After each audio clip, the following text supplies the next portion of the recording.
Hey, what is up? Hello, my name is Noli and I like to read, and today I'm going to be reading popular authors' least popular books.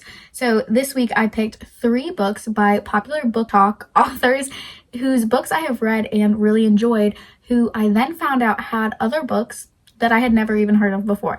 So the first one that we are going to be starting with today is Catwoman by none other than Sarah J. Maas, who wrote both the very popular ACOTAR series and the very popular Throne of Glass series. She is currently working on her 3rd series, which is Crescent City, and this is a YA fantasy standalone book following, obviously, DC Comics' Catwoman, and it is an interconnected standalone series, but all the other books in the series were written by other authors. There's a Batman one written by Marie Lu. There's also a Wonder Woman one who was written by Leigh Bardugo, the author of the Shadow and Bone and Six of Crows series, as well as I think 1 or 2 other ones. But this one I'm very excited about. I'm very intrigued about what it is going to be like, because if you don't know, I believe Catwoman is a villain. So it's going to be interesting to see how Sarah J. Maas then portrays this character, and if you can still see her writing shining through, even though it's not really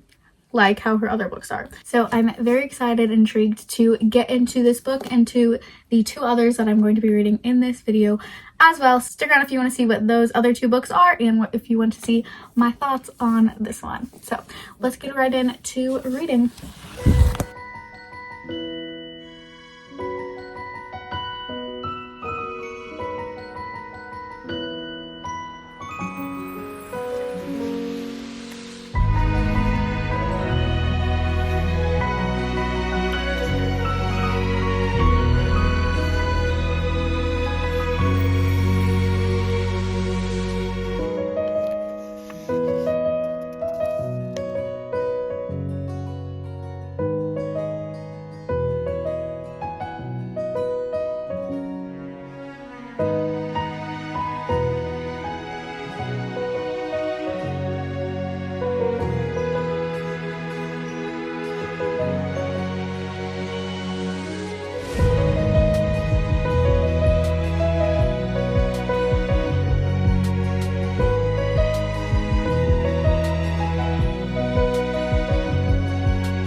Hello, I finished Catwoman by Sarah J. Maas, and I have some thoughts, but before we get to those, let's talk about what this book is actually about.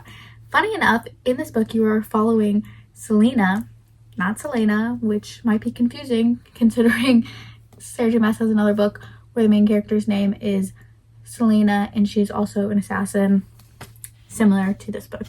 You're following Selena, who, when you start the book, she is a little bit younger and she is taking care of her sister because her dad's not around, her mom is abusive, and her sister has a terminal illness. I forget what illness she has. Oh my gosh, what is it?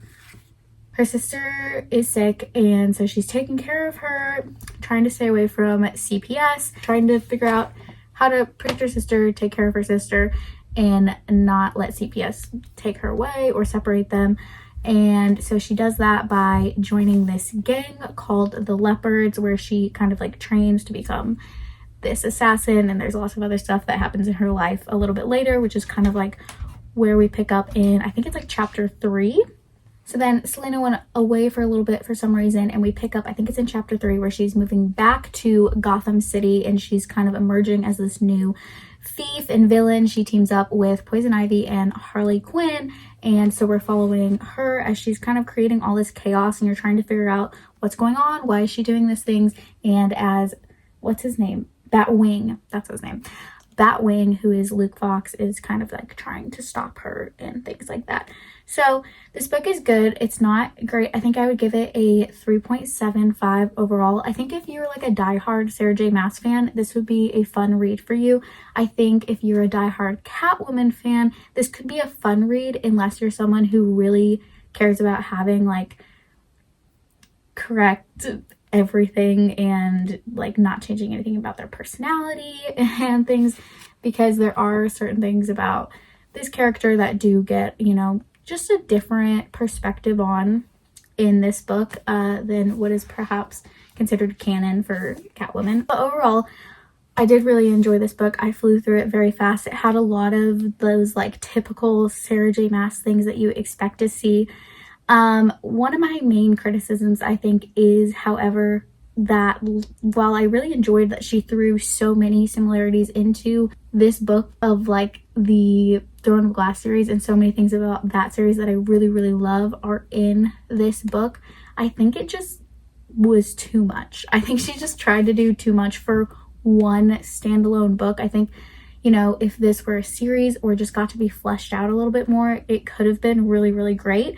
But there are certain things of just like, you know, in the Throne of Glass series, how you see Selena just make little acts of kindness and just like little intentional decisions, all these things that you don't know what she's doing. And then towards the end of the series, it's kind of like constant big reveals and you're just like constantly shocked. And you're like, oh my gosh, this is amazing. This is incredible.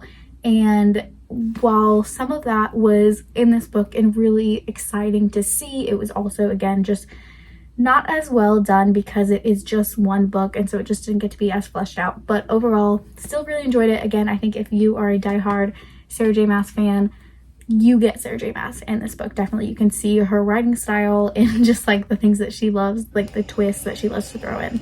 But yeah, overall, good book. Again, in my personal opinion, not great, but very Sarah J Maas, fitting lots of Throne of Glass themes that you see throughout this book. So definitely liked this one and glad that I read it and can say that I've read this book from Sarah J Maas, this little like niche Sarah J Maas book, if you will. And the next book that we will be reading is actually To Con a Gentleman by Sarah Adams. Sarah Adams is the author of The Cheat Sheet, which I think is the one of hers that blew up in 2020 on Book Talk, but she has also since become more well known for her books When in Rome and Practice Makes Perfect. I personally really, really enjoy all of her books. I think they're just like little cupcakes, little bites of joy. I absolutely adore them. I think they're great palate cleansers, and this one is available on Kindle Unlimited. So I'm very, very excited to be getting to this one and to check it out. So I'm going to be reading it. I'm going to be in Nashville over the next few days, next few clips that you're going to watch. So that's when I'm going to be reading this book on my Kindle. So I will let you guys know my thoughts and my feelings, what the book is about, when I see you next. Let's get into reading.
Hello friends, I am back from Nashville and have since finished To Con a Gentleman by Sarah Adams. And first, let's talk about what this book is about. Basically, in this book, it is set in the Regency era. It is a clean historical romance book. It is very short, quick, easy read, similar to all of Sarah Adams' books. In this book, you are following Rose, who, as you can guess, sets about conning a gentleman. She is a professional thief, professional con artist, and so typically the way she goes about doing this is just like pretending to be someone and then getting lots of money out of these rich men. And so she sets about doing this with this specific man. I think his name is like the man that she tries to do it to. His name is like Mr. Newsbury or something like that. I could totally be wrong about whether or not that's his name, but I think that's it. She's pretending to be this maid who someone had visited a separate estate, and while they were there had non-consensual relations with this maid and got her pregnant, and so then she got fired. And so now she's pretending to be this maid and going to this man that did such thing. And so she's like, well, he obviously deserves it, but now I'm going to go to him and tell him that I'm going to tell everyone what he did unless he gives me the sum of money. And so she goes to do this, but she ends up at the wrong house. And so this guy is like, well, obviously she's trying to con me. And so he pretends to be Mr. Newsbury, and they just like get all tied up in sorts of whatnot. And there is a little bit of fake dating in this book. This book overall, I think I would give it a 3.25, 3.5. It was cute. Again, enjoyed it. Quick read. I did just have a few issues with it, specifically surrounding the way that the male main character pretended to be Mr. Newsbury, in like just some of his actions and thoughts of like playing into being someone who had non-consensual relationships with someone, and then making our main character think that he was that guy and she could potentially be in a dangerous situation being around this guy. And I was just uncomfortable with the way that he kind of like played into that. Not that he pretended to be him, just the way in which he pretended to be him in specific scenes I took more of an issue with. So that was really, I think, the only thing. Well, there was something else at the end that happened, which I can't tell you obviously because that would be a spoiler. But there was something that happened at the end that kind of irritated me in just the third act conflict of, I felt like it deals a little bit with grief, okay? And so there was like a little bit that he was like dealing and trying to process through this aspect of grief, but the way he did it was like just so, the way that he did it, he really also was mistreating the female main character in this book. And he, in my opinion, just got off way too easy in that. Okay, those were like really my main two issues. Honestly, probably my only two issues that I had with this book. The rest of it, again, just a good, simple, quick, easy read. That's it.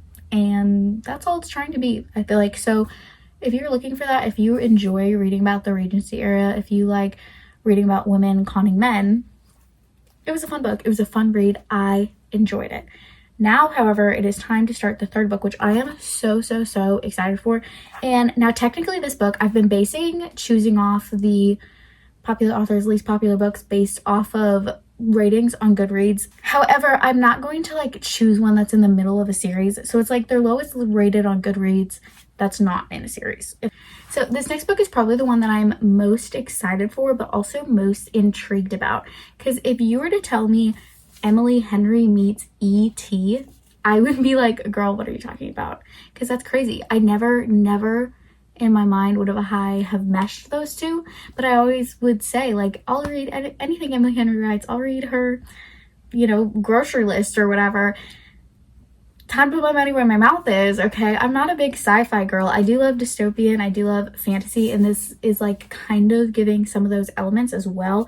So what I'm imagining going into this book is the book that Gus was writing in Beach Read, except now it's like Emily Henry writing it. And don't really know what this book is about. I know that there's found family. I know that there's aliens, and it looks good. I'm sure it is going to be fantastic. Can't wait to get to it. And interestingly enough, the book that Emily Henry kind of blew up for was her book Beach Read. I think this one was published a little bit before that, but Emily Henry went on Goodreads and left in the like Goodreads review comment section of this book in 2020 and said, probably my favorite book I've ever written, probably your least favorite book. And she left that comment after Beach Read had been published. She said that this was her favorite book that she's ever written. So if this is Emily Henry's favorite book that she's ever written, and I haven't read it yet, haven't even seen anyone talking about this book, that's crazy. That's literally crazy. That's literally insane. Can't wait to get to it. I think it's probably going to be absolutely phenomenal. But I'm not a sci-fi girl. So we're going to see how this goes. And again, same as the last two books, I will let you know my thoughts and my feelings and what this book is about once I have actually gotten into it. So let's get reading.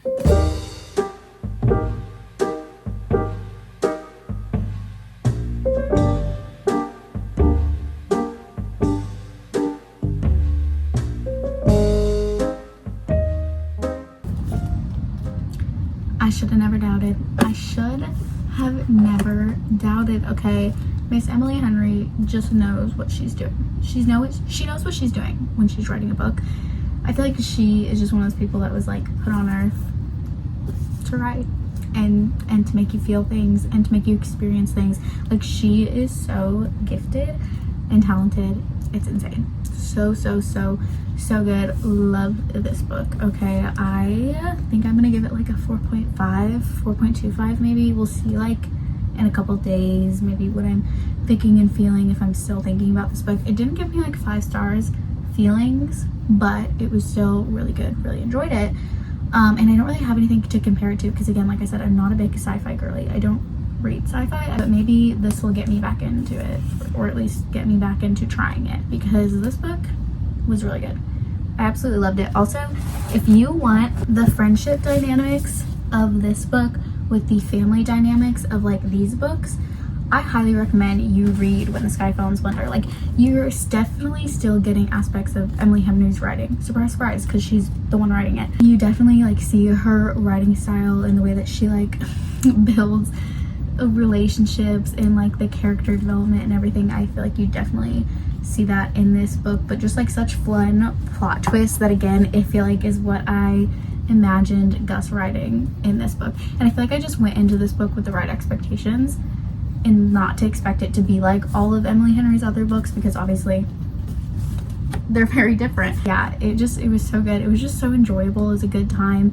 I found it to be a very easy read. Maybe it's just because it's like young adult. I don't know. I don't think I told you what this book is about. Basically, you're following our main character, Franny, and her 5 friends who were all brought together by this tragedy that struck their town, Splendor, a couple of years ago.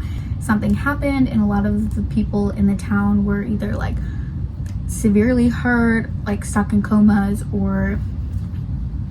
and so now all that tragedy brought all of these friends together, and they've been making like YouTube videos together, just like traveling around doing weird things. I don't even remember what the original YouTube channel was about, but anyways, while they're on this kind of like adventure trespassing near this one area in their town, something weird happens. They're not quite sure what exactly happened. They just remember this bright light, and then they don't remember what had happened for the past, I think it was like 6 hours or something. So they wake up, they find out it's been 6 hours since that something happened, and they're like, what happened with this time? Like, what happened to us? And they start experiencing some weird things, as well as just like some weird things happening in their town in general.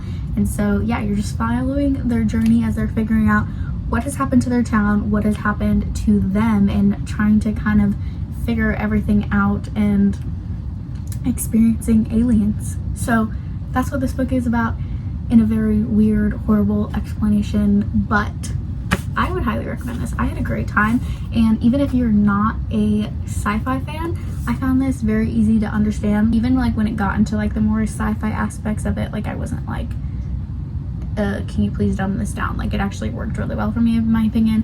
And maybe that's just because it's sci-fi, maybe it's just because it's young adult, but I thought it was great. Absolutely loved it. I don't know where I would rank it. It's hard to rank it with Emily Henry's books, I feel like, because it's so different than her other ones that I'm like, I don't even like want to compare it to these, because it's just such different dynamics. But it's definitely better than People We Meet on Vacation. So there's that.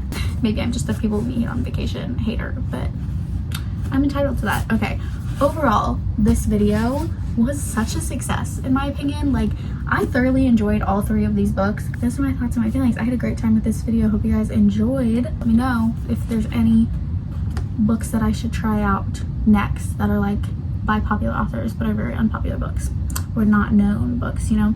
Anyways, I love you, Juice loves you. Hope you have a great day, week, life, whatever it is, and I will see you guys next time. Peace.